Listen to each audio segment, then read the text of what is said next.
मेरी शादी को दूसरा दिन था। मुझे अलीमुद्दीन के बारे में ज्यादा मालूमात नहीं थी। अब्बा ने मेरा रिश्ता पक्का किया था। मेरी शादी भी सिर्फ और सिर्फ मेरे बाबा का अकेले का फैसला था। मेरी अम्मा नहीं चाहती थी कि मैं अलीमुद्दीन की दुल्हन बनूं, मगर अब्बा ने अलीमुद्दीन की इतनी तारीफें की कि हमारे खानदान का हर फर्द अलीमुद्दीन का गिरोदा हो गया। अलीमुद्दीन ने बताया था कि वो एक पेश इमाम है, मस्जिद में इमामत करवाते हैं और नमाज रोजे के पाबंद हैं। यही चीज मेरे बाबा को अच्छी लगती थी। पर मैं आज सुबह उठी तो अलीमुद्दीन सो रहे थे। मुझे बड़ी हैरत हुई कि पेश इमाम होकर सारी रात कैसे सो सकते हैं, जबकि इमाम को चाहिए वो सुबह सवेरे जाकर मस्जिद में जाकर आज़ान दे और अपने फर्ज की अदायगी करे।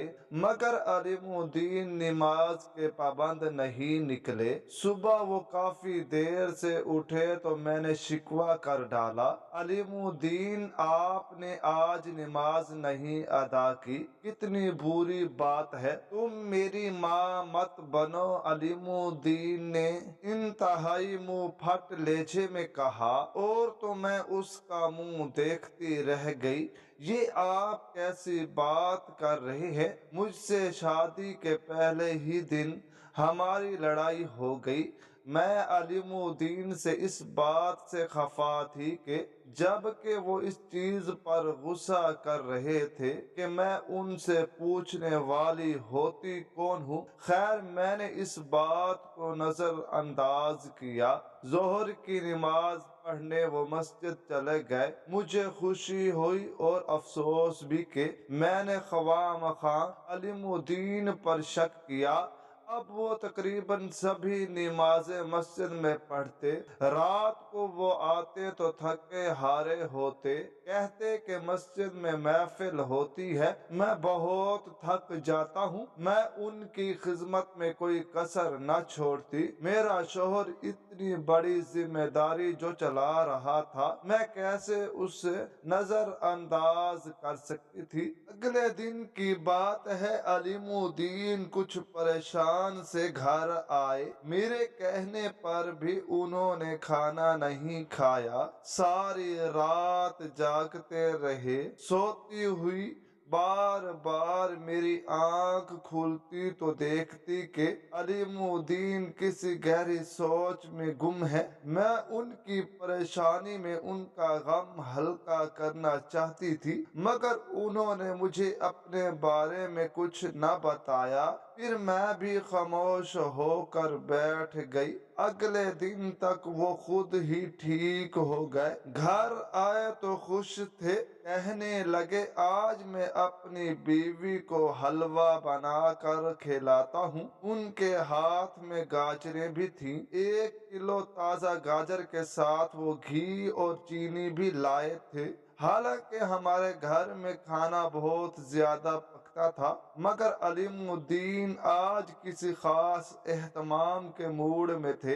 रात जो खाना खाने के बाद खुद ही किचन में चले गए, गाजर का हलवा बनाया और मुझे भी प्याला भर कर दिया। मैं बहुत खुश हुई। मेरा शोहर रवायती मर्दों जैसा नहीं। दिल में सोचा। फिर वो कहने लगे, जरा दरवाजा बंद कर लो, मैं बाहर जा रहा हूँ। आज मस्जिद में एक महफिल है, वहाँ पर मुझे हाजिरी भी देनी है और कुछ लोगों से बातचीत भी करनी है। उनके जाने से मैं उदास हो गई, मगर मैं जानती थी मेरा शोहर बहुत मेहनती है। वो लोगों की तालीम देने के साथ साथ उनकी रहनुमाई भी करते थे। अपने कमरे में आकर सो गई। रात को मेरी आंख खुली तो शदीद डर महसूस हुआ। छत पर से अजीब अजीब आवाजें आ रही थी। मैं ये देख कर डर गई। अच्छे से उठकर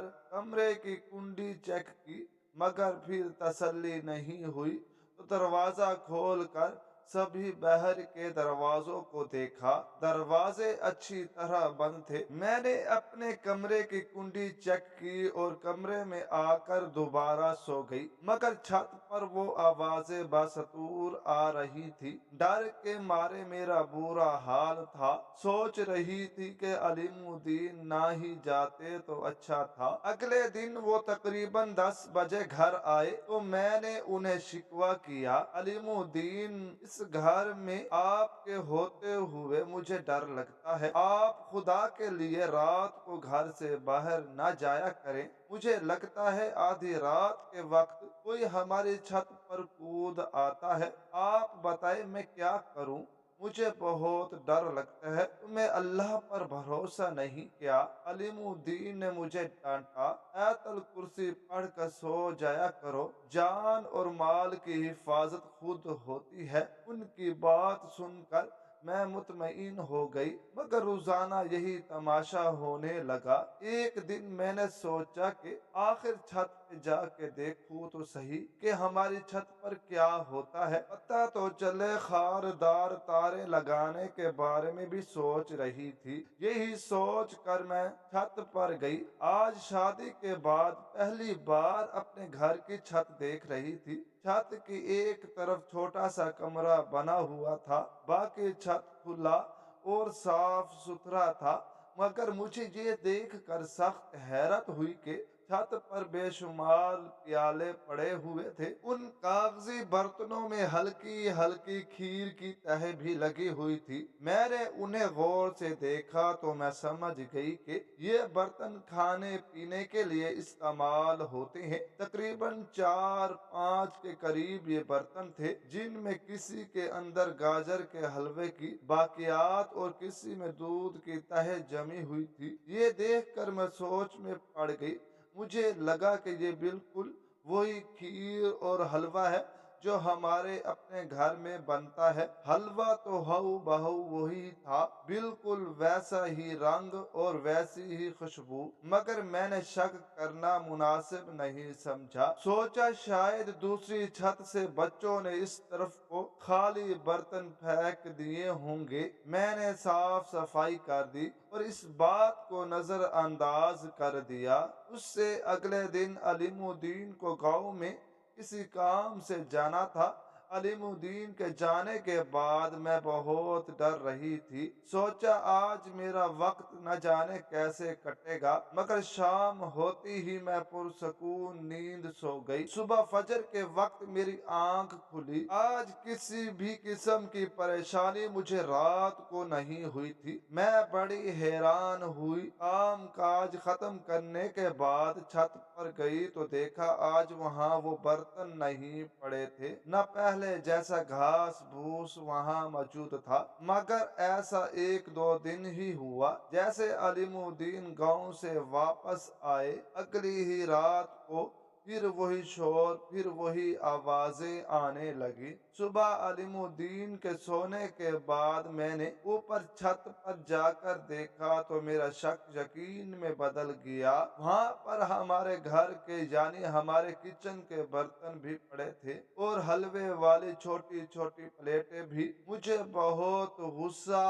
आया। अलीमुद्दीन आखिर मुझसे क्या छुपा रहे हैं? मैंने सोचा। मैं उनके जागने का इंतजार करने लगी। उनके जागने पर मैंने गाजर के हलवे वाले बर्तन उन्हें दिखाए तो हंस कर कहने लगे, तुम ख्वामखा मुझ पर शक करती हो। मैंने तो तुम्हारी मदद के लिए सारे बर्तन छत पर रखे ताकि उन्हें धूप लगवाना जानती हूँ ना। पिछले दिनों चाचा मुनीर हमारे घर आए थे। उनको टीबी है। टीबी की तशखीस कल परसों ही हुई है। मैंने सोचा कि कहीं हमें भी ऐसी बीमारी न लग जाए, इसलिए कुछ बर्तन छत पर रख दिए हैं। बाकी भी तुम आज मेरे साथ मिलकर छत पर रखवा दो। बिस्तर वगैरह भी छत पर डाल देते हैं। धूप लगेगी तो सारे जरासीम मर जाएंगे। अपने शोहर की ये बात सुनकर मैं शर्मिंदा हो गई। मैं न जाने क्या सोच रही थी कि वो मुझसे खाना बनवा कर जाया करते हैं, मगर ऐसा कुछ भी नहीं था। उस सुबह हम दोनों ने मिलकर छत पर बिस्तरे वगैरह फैलाकर रख दिए। मेरा शौहर अलीमुद्दीन सफाई के बहुत पाबंद थे और सफाई पसंद भी थे, इसलिए मैं घर की नफासत का खास ख्याल रखती। शाम हुई तो वो सब बिस्तर वगैरह उतार कर कमरों में रख दिए, कुछ संदूक में बंद कर दिए। उसी शाम जब मैं छत पर खड़ी थी तो मेरे सामने वाली छत पर खड़ी एक औरत से मुलाकात हो गई। उस वक्त अलीमुद्दीन घर पर मौजूद नहीं थे। मुझसे बात करते हुए वो मुझे मशकूक नजरों से देख रही थी। फिर मुझे राजदारी के अंदाज में बताने लगी, सुनो बहन, मैं तुम्हें एक बात बताना चाहती हूँ, अगर तुम नाराज ना हो तो कहूंगी। मैंने कहा, आप मुझे बताएं, मैं किसी से जिक्र नहीं करूंगी। अब वो कहने लगी, तुम्हारी छत पर तुम्हारा शोहर रोज दो तीन लोगों को लेकर आता है, वो लोग कौन है, औरतें हैं या मर्द? मैं इस बारे में नहीं जानती, मगर उनकी आवाजें बारीक और सुरीली होती हैं। ये बारीक आवाज में कुछ गुनगुनाते हैं या पढ़ते हैं, ये तो मैं नहीं जानती, मगर रात को 3-4 बार मैंने खुद तुम्हारे शोहर को छत पर देखा है। ये उन लोगों की बहुत सेवा करते हैं। न जाने ये लोग कौन है जिनके लिए ये पूरी पूरी रात जागता है। न जाने तुम कहाँ होती हो, अपने शोहर पर नजर रखा करो, कुछ भी हो सकता है। ऐसे कामों में पड़ने के बाद मुश्किलात तुम्हारे लिए भी पैदा हो सकती हैं। औरत की बात सुनकर मुझे यकीन नहीं आया। मैं जानती थी कि वो यूं ही बेपरकी उड़ा रही है, मगर बात कोई भी हो, जैसे भी हो सके, पीछे कोई न कोई वजह या कोई न कोई कहानी जरूर होती है। मैंने भी दिल में तहिया कर लिया कि अपने शोहर पर नजर रखूंगी, मगर उन्हें शक नहीं होने दूंगी। अब मैं अलीमुद्दीन की निगरानी करने लगी, मगर वो भी कुछ मुहताद से हो गए थे। रात को उन्होंने घर से निकलना बंद कर दिया। मुझसे बात बात पर इजहार मोहब्बत करते और कहते कि मैं तुम्हें चाहने लगा हूँ, तुम्हारे बिना नहीं रह सकता, कुछ भी हो जाए तुम मुझे छोड़कर नहीं जाना। मैं अपने शोहर की बात सुनकर काफी परेशान होती कि मुझसे ऐसी बातें क्यों करते हैं, हालांकि मैंने कभी उनसे कोई फरमाइश नहीं की थी, ना ही घर से जाने की कोई धमकी दी थी। मैं तो खुशी खुशी उनके साथ रह रही थी। अलीमुद्दीन के मोहब्बत भरे रवैये से हम दोनों में मोहब्बत बढ़ने लगी। मैंने उन पर शक करना छोड़ दिया। वो भी रातों को घर पर ही रहने लगे। अब सब कुछ सही चल रहा था। एक दिन मेरे सोने के थोड़ी देर बाद मुझे लगा जैसे अलीमुद्दीन कमरे से बाहर जा रहे हूँ। मैंने सोचा मुझे शक नहीं करना चाहिए, सो मैं अपनी जगह पर लेटी रही, मगर काफी देर के बाद भी जब वो कमरे में ना आए तो मैंने उठकर बाहर देखा, कहीं नजर ना आ रहे थे। मुझे अचानक ख्याल आया कि छत पर जाकर देखूं। वैसे तो इस वक्त छत पर जाने की मेरी हिम्मत न होती कि रात का अंधेरा बहुत खौफनाक होता, लेकिन जैसे ही छत पर चढ़कर ऊपर जाने लगी तो वही आवाजें मेरे कानों में पड़ी जो आज से 1 हफ्ता पहले मैंने रात को सोते हुए सुनी थी। मुझे डर के मारे पसीना आ गया। वापस पलटने से पहले एक बार मैंने पीछे मुड़कर देखा तो अलीमुद्दीन मुझे दो नौजवानों के दरमियान बैठे नजर आए। उनके आस पास छोटे छोटे लड़के बैठे थे जिनकी उम्रें 16 से 20 के दरमियान होगी। अलीमुद्दीन उनके दरमियान बैठे जब सर को दाएं से बाएं घुमाते तो मुझे दीवाने से मालूम होते। मैंने सोचा इस वक्त उनके दोस्तों के सामने जाना मुनासिब बात नहीं। मैं तेजी से सीढ़ियां उतर कर नीचे आ गई। मुझे कुछ भी समझ न आ रहा था कि आखिर मेरे शोहर को ये नफ्सियाती आर्जा कब से है। मैंने किसी को भी बताने से पहले अपने बाबा से बात करने का सोचा। उन्हें फ़ोन किया और सारी सूरत-ए-हाल से आगाह किया। बाबा कहने लगे, "इस वक़्त तुम फ़ोन पर मुझसे बात न करो, ऐसा ना हो कि उसे खबर हो जाए। कल तुम मैके आओ, हम मिलकर इसका हल निकालते हैं।" अगले दिन मैंने अलीमुद्दीन से कहा कि आप मुझे मैके छोड़ आएँ, मेरे वालिद साहब मेरा इंतज़ार कर रहे हैं, उन्हें मेरी ज़रूरत है। अलीमुद्दीन खुशी-खुशी मुझे मैके छोड़ कर आ गए। वालिद साहब को तफ़सील से अलीमुद्दीन की हरकत से आगाह किया। अब वो सर पकड़ कर बैठ गए। बोले, काश कि मैं उस लड़के के बारे में पहले तहकीक कर लेता। मुझे 1-2 और लोगों ने भी अलीमुद्दीन के बारे में मशकूक बातें बताई हैं, मगर अब क्या करूं बेटी, मुझे माफ कर दो, गलती हो गई है मुझसे। आज चल कर मैं देखूंगा कि अलीमुद्दीन ऐसा क्यों करता है। शाम होने से पहले ही मैंने अलीमुद्दीन को कॉल की और कहा कि आकर मुझे ले जाएं, मैं अपने घर वापस आना चाहती हूँ। बाबा की तबीयत अब ठीक है, मुझे अपने घर नहीं रुकना। अलीमुद्दीन मेरी बात पर ज्यादा खुश नहीं हुए, आकर मुझे मैके से ले गए। घर जाकर मैंने उनसे कोई खास बात नहीं की। मेरा रवैया उनके साथ पहले जैसा ही रहा। मेरे प्लान के मुताबिक वालिद साहब ने शाम के 7-8 बजे हमारे घर आना था, मगर अलीमुद्दीन आज कुछ ज्यादा ही एक्टिव लग रहे थे। उनकी बातों से लग रहा था वो नहीं चाहते कि मैं ज्यादा देर तक जागूं। मैंने भी बाबा को फोन करके थोड़ा लेट आने का कहा और खुद भी सो गई। मैंने अलीमुद्दीन के कमरे से बाहर जाने के बाद अब्बा को फोन किया। उन्होंने कहा कि अब आप घर आ जाएं, अलीमुद्दीन छत पर चले गए हैं। बाबा जान मेरे फोन के लिए मुंतजिर थे। थोड़ी देर के बाद वो हमारे घर के सामने खड़े थे। मैंने उन्हें दरवाजा खोल कर अंदर बुलाया।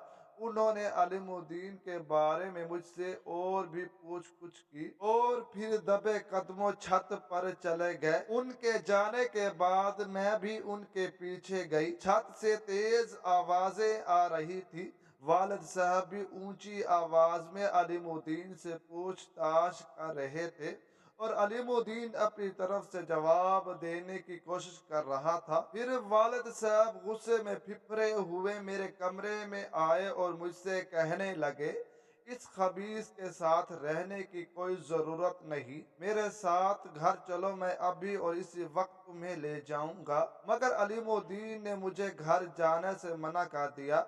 मैं बहुत मजबूर थी कि अपने बाप का हुक्म मानूं या अपने शोहर का, मेरी समझ में नहीं आ रहा था। तब वालिद साहब गुस्से में फिफरे घर से निकल गए।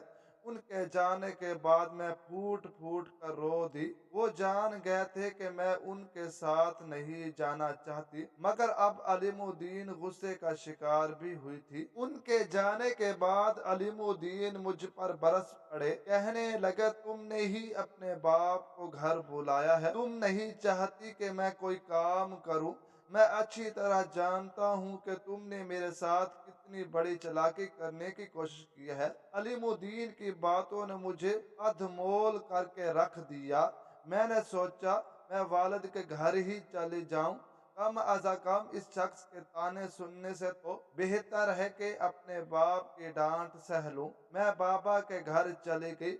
वो भी मुझे देख कर रो पड़े। मैंने कहा, बाबा आप कुछ तो बताएं, अलीमुद्दीन ने आखिर ऐसा क्या किया कि आपने मुझे घर जाने को कहा था। उस वक्त मैं नहीं आ सकती थी। अलीमुद्दीन गुस्से में थे।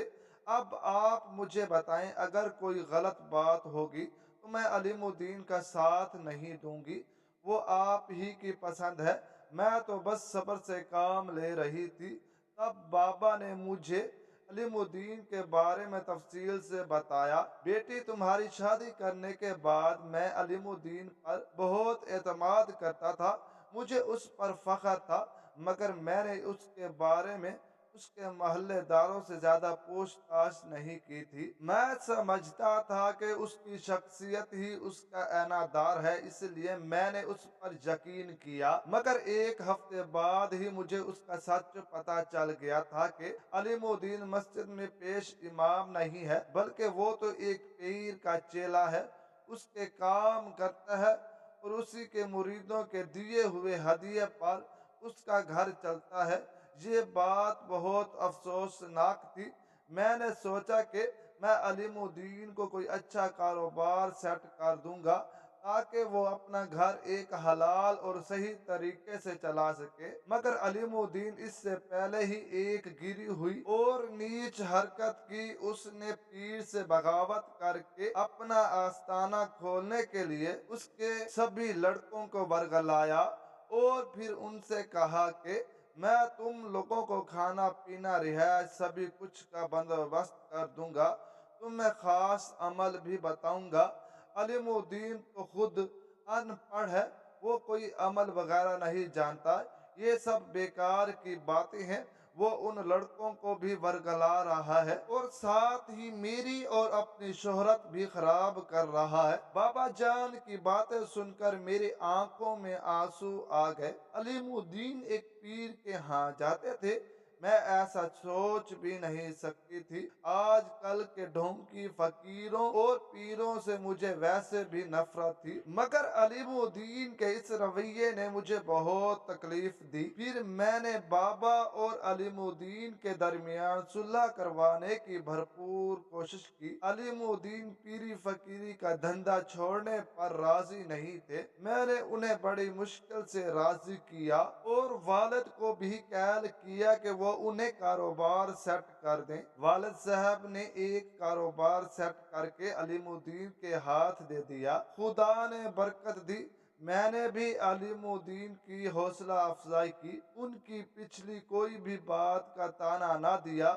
آج حالت یہ ہے کہ ہمارے گھر میں ایک نہیں بلکہ چار چار مہمان روزانہ کھاتے ہیں، ہمارے گھر سے کوئی خالی ہاتھ نہیں جاتا اور ہم میاں بیوی اپنی آسودہ زندگی بھی گزار رہے ہیں۔ میرے شوہر کہتے ہیں کہ یہ سب تمہاری وجہ سے ہوا ہے، اگر تم نہ ہوتی تو میں یوں ہی بے راہ راوی کا شکار ہو جاتا اور میرے ہاتھ کچھ بھی نہ آتا۔ علیم الدین کی یہ بات سن کر میں خدا کا شکر ادا کرتی ہوں جس نے میرے شوہر کے دل میں میری سچی محبت ڈال دی۔